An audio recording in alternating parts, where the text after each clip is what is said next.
अरे सात सोनार मिली मंदिर बनावेले चंदन जड़ेला केवाड़। अरे सात सोनार मिली मंदिर बनावेले चंदन जड़ेला केवाड़।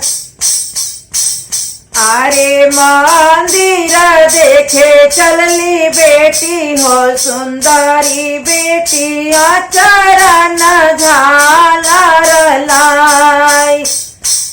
अरे मंदिर देखे चलली सुहावा सुंदरी सुहावा चरण झालरी लाई। अरे घोड़ावा चढ़ल अइले दुल्हा सुंदर दुल्हा कहाँ सुहवा चले लुया केल। अरे घोड़ावा चढ़ल अइले दुल्हा कवन दुल्हा कहाँ सुहवा चले लुया केल।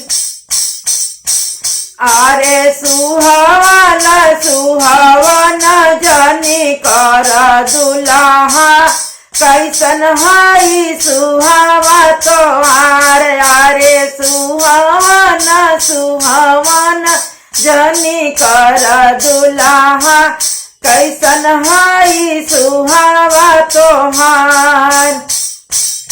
अरे जब हमरे बाबा हो तिलक चढ़ाई है तब होइबो सुहावा तोहार। अरे जब हमरे भैया हो तिलक चढ़ाई है तब होइबो सुहावा तोहार।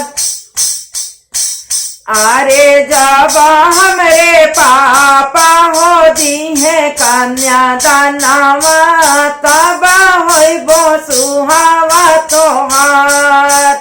अरे जब हमरे भैया हो धारिया गिरई है तबे होइबो सुहावा तोहार। अरे जब हमरे भैया हो लौआ मिलई है तबे होइबो सुहावा तोहार। अरे जब हमरे आमा हो लोढ़वा घुमई है तबे होइबो सुहावा तोहार। अरे जब हमरो भाभी हो दही गुड़ खियाई है तबे होइबो सुहावा तोहार।